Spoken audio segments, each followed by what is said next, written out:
Vous êtes sur For You Télévision et vous regardez le grand journal. Au sommaire, RCA modification de la Constitution, le train est en marche. C'est que le décret portant nomination des membres du comité de réécriture du projet de la Constitution a été signé par le président Touadéra ce 12 septembre 2022. 53 membres y figurent sur le décret, tout département confondu. Pendant ce temps, le mouvement Cœur Uni témoigne son soutien et son adhésion au projet de révision de la Constitution de la RCA. Nous en parlons dans ce grand journal avec le porte-parole du parti. Et puis lutte contre le terrorisme, Burkina Faso et Niger, main dans la main, consolidation, coopération dans le domaine sécuritaire. C'est ce qu'ont acté Ouagadougou et Niamey le 11 septembre 2022 lors de la visite du président Sandaogo Damiba au Niger, où il s'est entretenu avec son homologue Mohamed Bazoum. Mesdames, Messieurs, bienvenue au Grand Journal sur For You Télévision et on démarre avec l'actualité en République centrafricaine où le mouvement Cœur Uni, parti de la majorité centrafricaine, s'est prononcé sur la réécriture de la Constitution. C'est un soutien implacable au président de la République, Faustin Archange Touadéra, et son projet qui semble répondre à l'appel du peuple. Retour sur la conférence de presse à Bangui donnée par le porte-parole du parti et premier vice-président à l'Assemblée nationale. Avec vous, Noara. Merci. Resté discret jusqu'ici sur la réécriture d'une nouvelle constitution en République centrafricaine, le parti de la majorité est enfin sorti de sa réserve. Le mouvement Cœur Uni s'est prononcé à propos le week-end dernier au cours d'une conférence de presse à Bangui. Déliant la langue pour donner les raisons qui ont justifié cette attente, l'honorable Évariste Ngabana, porte-parole du parti, évoque l'écoute du peuple et la prudence pour ne pas être en marge. Tout détenteur de pouvoir, d'une partie de pouvoir, doit s'entourer de certaines garanties ou bien de certaines informations avant de prendre position. Et c'est la démarche que le MCU avait adoptée. Nous avons été prudents.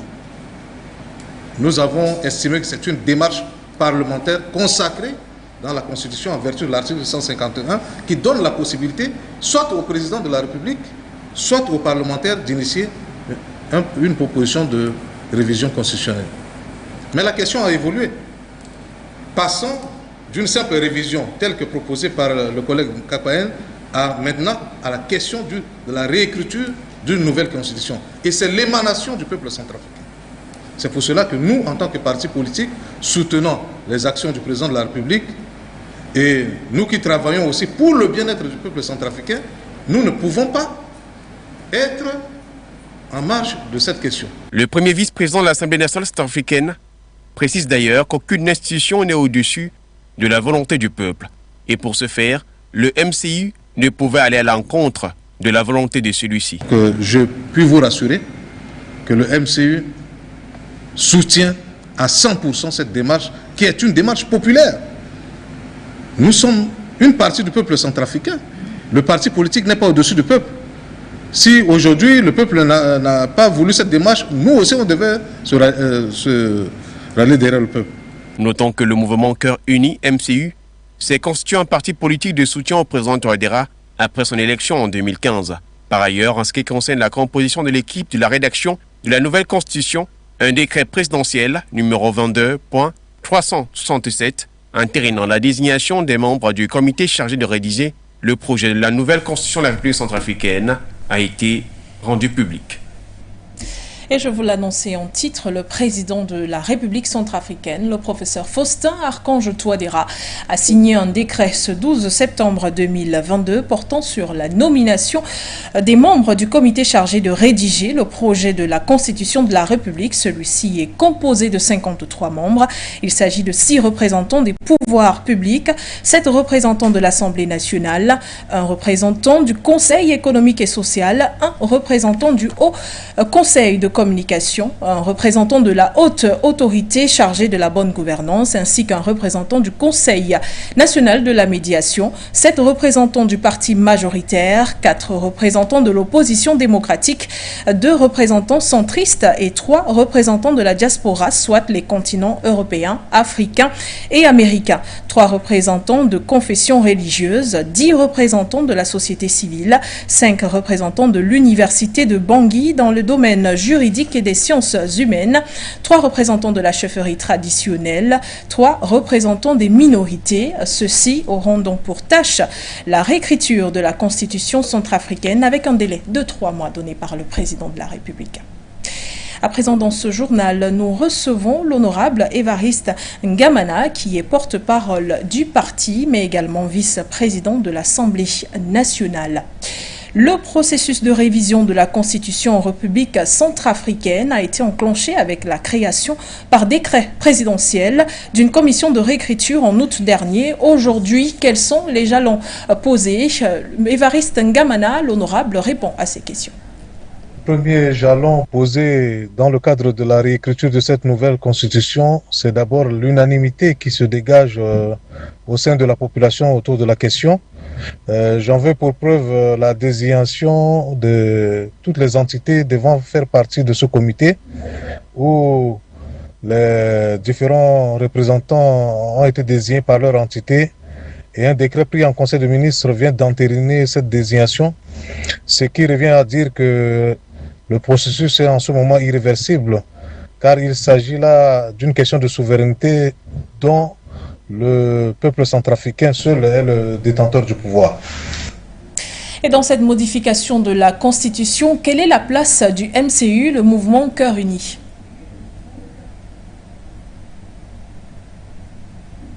Évidemment, le MCU, en tant que parti au pouvoir, soutient fortement cette initiative de la réécriture ou bien de la rédaction de la nouvelle constitution, puisque c'est l'émanation du peuple centrafricain. Donc nous avons tenu dernièrement une conférence de presse dans le cadre du parti pour pouvoir nous positionner clairement sur la question. Donc évidemment, le mouvement Cœurs Unis, qui est le mouvement qui soutient les actions du président de la République, professeur Faustin Archange Touadéra, est impliqué dans ce processus et soutient fortement cette initiative, étant entendu que c'est la volonté du peuple centrafricain. C'est une décision importante qu'a pris le président, le professeur Faustin Archange Touadéra, de répondre à l'appel du peuple qui demandait cette révision de la Constitution centrafricaine. Pensez-vous que le peuple comprenne lui-même les enjeux? Mais également, peut-on dire que c'est maintenant que la République centrafricaine écrit son histoire politique, mais également sociale? Effectivement, le peuple centrafricain comprend bien les enjeux de cette question. C'est pour cela qu'elle lui-même exige la réécriture de cette nouvelle constitution qui, bien évidemment, prendra en compte ses aspirations profondes. C'est une question de souveraineté, une fois de plus. C'est une question aussi d'indépendance, puisque cela tiendra compte de tout ce qui est question économique, question historique, question politique et même question sociale. Donc le peuple est bien conscient des enjeux que cela pose en ce moment. C'est pour cela que le peuple, à travers des manifestations, à travers des mémorandums, à travers des marches, à travers l'interpellation de l'Assemblée nationale par des pétitions, etc., essaie d'exiger la réécriture de cette constitution. Donc vous comprendrez aisément que le peuple centrafricain comprend bien les enjeux de cette question. C'était l'honorable Évariste Ngamana, porte-parole du parti majoritaire en République centrafricaine et également vice-premier président de l'Assemblée nationale. Place à l'actualité malienne, à présent dans ce grand journal. Depuis la plainte du Mali contre la France à l'ONU le 15 août 2022, l'affaire n'a toujours pas accouché d'une réaction du Conseil de sécurité, plainte dans laquelle Bamako accusait Paris de soutien au terrorisme, de violation de son espace aérien, mais également d'agression sur son territoire. Nous parlons bien sûr de ce silence radio depuis plus d'une vingtaine de jours après, qui donne bien sûr à s'interroger et tentative de réponse donc dans cet élément signé Bala. C'est une première dans l'histoire des relations internationales. Une première qu'une ancienne colonie appelle à la barre devant le Conseil de sécurité de l'Organisation des Nations Unies, en abrégé ONU, son ancien colonisateur pour des actes qualifiés de crimes. En effet, depuis le lundi 15 août 2022, le Mali a porté plainte contre la France devant le Conseil de sécurité des Nations Unies pour violation de son espace aérien, atteinte à sa souveraineté et soutien au groupe terroriste. Ces autorités se sont également rendues coupables de fournir des renseignements et des armes à des groupes terroristes.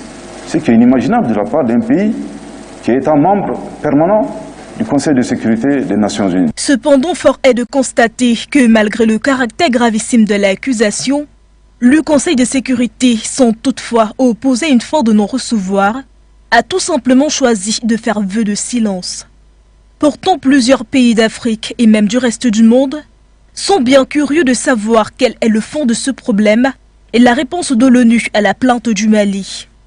À en croire de nombreux analystes, l'attente sera encore bien longue, car selon eux, malgré la persistance de l'État du Mali, le Conseil de sécurité chargé de garantir la liberté fondamentale et les droits fondamentaux de tous les peuples, gage d'une paix mondiale, ne semble pas être intéressé par l'affaire. Ce qui pousse justement plus d'une personne à s'interroger et même à mettre en doute la justice onusienne. En faisant fi à cette plainte du Mali, l'ONU ne va-t-elle pas perdre sa crédibilité aux yeux des pays en voie de développement?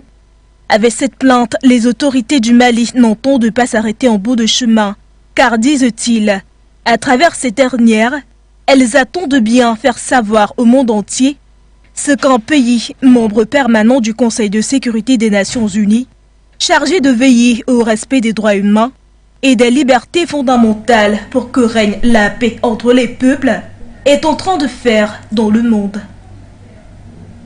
Place à l'actualité au Tchad à présent. Dans ce grand journal, scènes de rixe ont été enregistrées en fin de semaine dernière entre le parti politique d'opposition, les transformateurs et les forces de l'ordre à N'Djamena.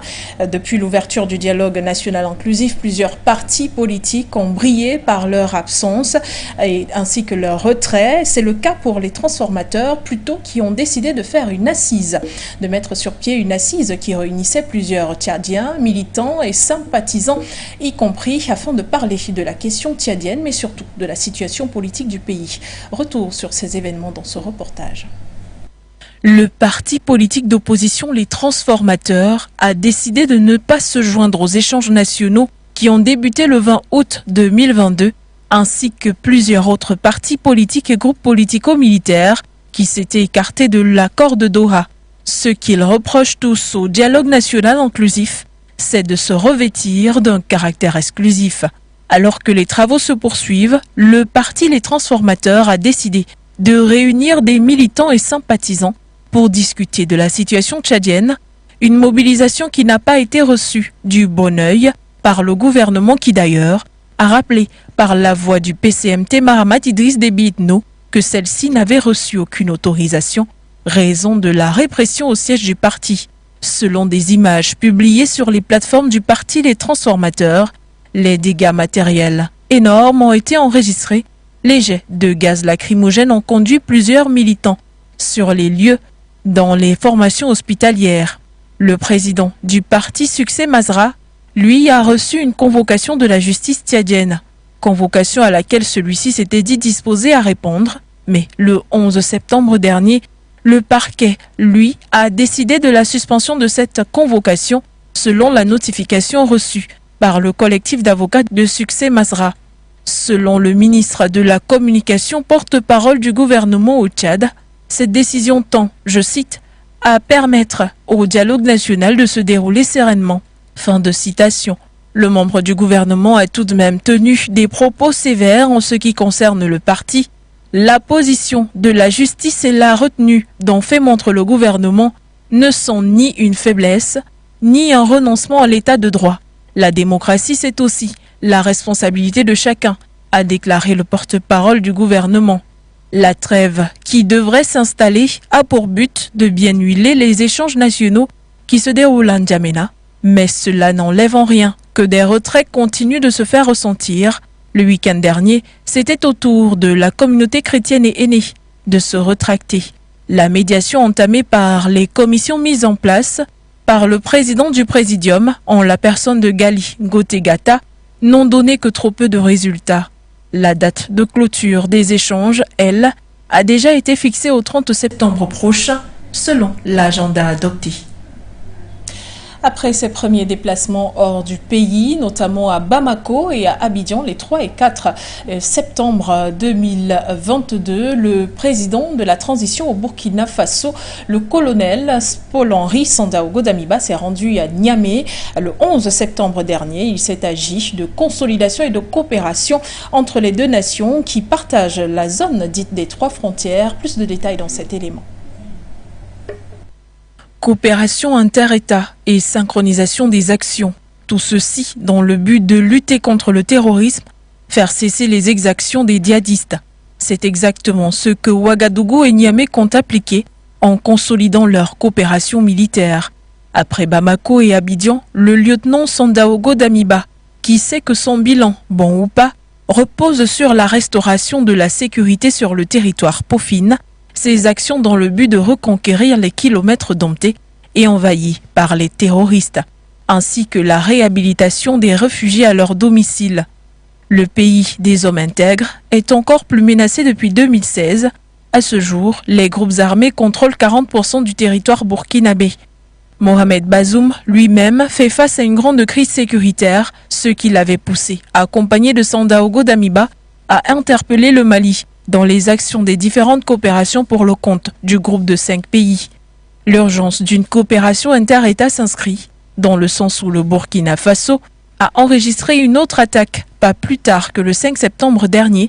Celle-ci a fait plus de 30 morts et près de 40 blessés. Bilan assez lourd, il s'agissait d'un bus qui conduisait des femmes et enfants tombés sur des mines.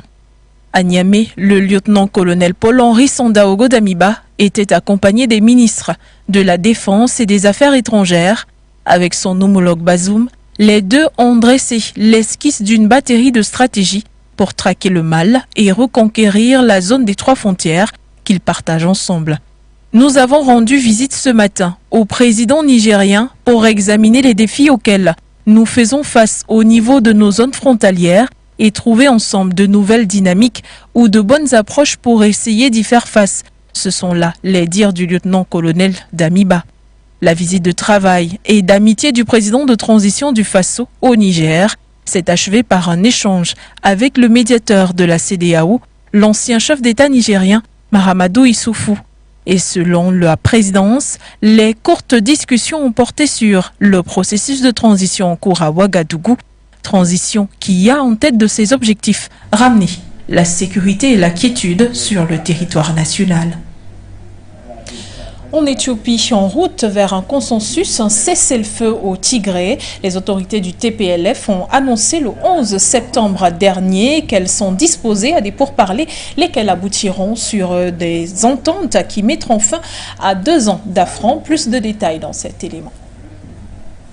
Des pourparlers de paix sous l'égide de l'Union africaine. C'est ce qui est prévu pour mettre fin définitivement aux attaques dans la zone du Tigré, qui durent 2 ans déjà. Une réunion de toutes les parties attendue depuis par le gouvernement éthiopien.